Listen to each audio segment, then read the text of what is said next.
fall is I would definitely change the colors of the brand. White, black, and beige is not it. If you're going to go towards a wellness kind of a theme for the brand, I think moving towards a green or a blue tone is essential because even though earthy tones are nice for a calming brand, it's not going to work in the long run because people instantly recognize blue and green as medical and scientific colors. So it's super important. I think if they really want to stick to earthy tones, then at the very least it has to be an earthy orange. Because I think beyond that, if they prefer to pastels and stuff, it's just it has to change. The second is I think the logo could use some work. It's right now a very basic text logo. There's a lot that can be done with it. They can definitely add some little vectors around it, or maybe change the font, make it a little more playful because people do buy visually, and most younger audiences tend to buy visually. It's the older audiences, like the millennials, are the ones who really look into ingredients, whereas Gen Z will go all into visual aspects of the brand. And then the older generations like Gen X and Boomers, they would probably want a lot more trust. So there has to be a very specific brand positioning and identity that caters to all these different generations. So that's one. Second, I would do a subscription box for sure, so that people can get different supplements every single month. Like omega-3 supplement people have every day, so a subscription would really help. Would increase obviously the orders and stuff also, but make it a lot easier for the customer instead of having to order every single month. That's one. Second is again I think like bundles, but make it maybe even bigger. So for example, sleep is a much bigger industry and people struggle with sleep a lot. So I would try to add a lot more products around sleep, or at least make a lot more content around sleep. Like how does sleep function?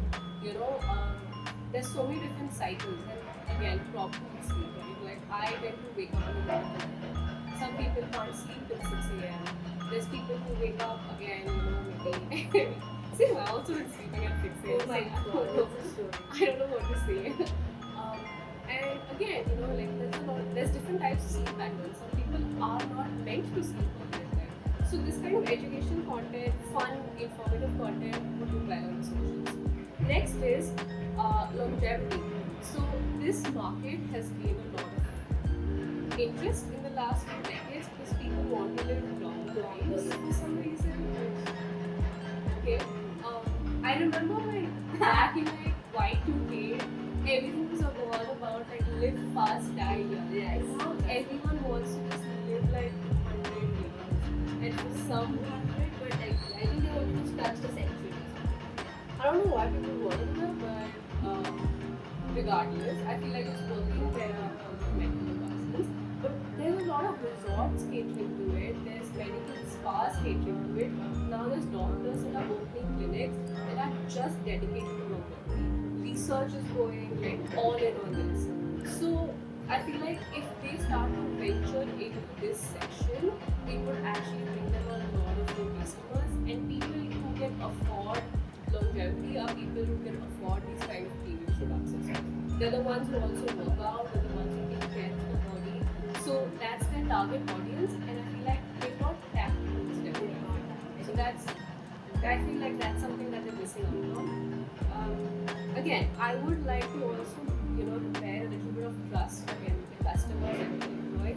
So for customers, it would be nice to show some behind the scenes of manufacturing because the Reddit videos are all about the science and the ingredients behind it, right? So we actually did this episode on Go Live and really liked to show the backend, the manufacturing plug in it. So maybe some content around that would help to build trust. Maybe getting a couple more doctors on board, doing some panels would help. And then again for the employees, probably do something nice for them so that they do post about it on Reddit, and there's really nothing else you can do. If there's internal trust that's been fractured, there needs to be a decent culture because again, younger audiences want to be able to go with ethical brands. So internally also the culture will have to change, even though it's not directly related to us. And the last thing I would do is I would either do a microdrama where gym-based microdrama or a hospital-based one. Like with the gym, it could be about a bunch of people come to work out and have different types of workouts. or with hospitals, like those hospital dramas like Grey's Anatomy, House, The Good Doctor. Yeah. I've been watching House lately. I'm so obsessed. So something like that would be well because other brands in this space are doing a lot of dramas, like Liquid and Liquid. So those would be the things that I would personally do to make the brand pop out. What are your thoughts? So, coming to what would I add to the sauce? I would add two things to the sauce. One would be the funnel aspects of it. So, I would use funnel hack here and that website and everything. So, what I observed was like I'm trying to take customer to the second level. Because I would consider you should be a top product, like top target customer who knows what she wants. I would literally there on the second level of it, when I can be a potential customer, but you need to educate me. So if I went on the site and I tried to add to cart, there was no WhatsApp message for me. There was no retargeting done to me on a second level, even though I've added to cart. So if you could have just bounced back a message on WhatsApp, like saying like, hey, we have saved your cart and we saw that you have not purchased it. What was the issue? Because you do have a funnel there which talks which has an option to talk to nutritionist. So if you could just retarget me on that level and ask the customers a question, what made you stop the buy, or where are you facing an issue, maybe that potential customer can get converted. Because maybe see it can be an issue of they don't trust you, they are scared to buy this particular product, or they don't have the money for it. But you are still using out the option on the second one where they might become potential customer. So I think if you can target these people who are dropping off on the active card after they have given their numbers as well, I think you're losing out on a huge market. Because the bounce backs obviously will be there which can get converted because they are just in a second thought whether I should start taking the supplements or is it not the right thing for me. So I think you can cover up a lot of bounce backs here.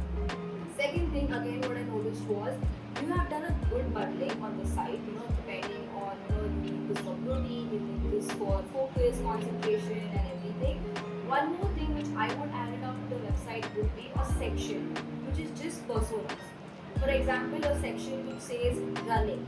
Are you a runner? So whatever the particular runner requires, like for example, they need magnesium, they need omega-3, or whatever they require to focus and to be that persona, have that stacked up in that particular category. If you are a gym person, whatever you need, stack it up there. If you are a work from home person, and whatever you need, because I feel being because I do work from home, she does work from home, we both have different energies. I am a very slow morning person. Like my energy stacks, like it slowly gains. But I think for someone else would be like they have like the peak energy in the morning and then it dips in the second half of the day. So those kind of people, and again this can be a person who goes out of the office, goes to office as well, then you see a dip in your energy. So for those kind of people who want to start implementing a supplement kind of things in your day-to-day life, you need to educate them about okay, this you need to do if you are a work from home person. You need to do this, and at least if you stack them up there, have a section which mentions ki you're not confident, you're not sure about it, talk to a nutritionist because that will gain a lot of trust. Because when we went there, I was clueless apart from the magnesium one because that's the only thing I knew in omega. That's the only thing I ordered from. But I think if I know more about the subject, I would be tempted like her as well to buy a lot more products. So I think you are losing out on those kind of audiences to not convert into a customer. I think that is the two things which I will definitely add, on the funnel side of it and on the website side because the personas will be very tempting. Like I would want to know what a gym person does, what would be a good for a runner or someone who's into like intensive training for that. So I think that will be more relatable because your content right now is divided into two aspects, which I think one is very ingredient focused and one is where you're trying to show aspiration. So I think you can bring in audience from both the ends and try to convert them into a bulk order and eventually help you for stacking audience. So I think that's the thing I would add up to the sauce part of it where I would just do a little funnel hacking and add this thing on the funnel. Yeah.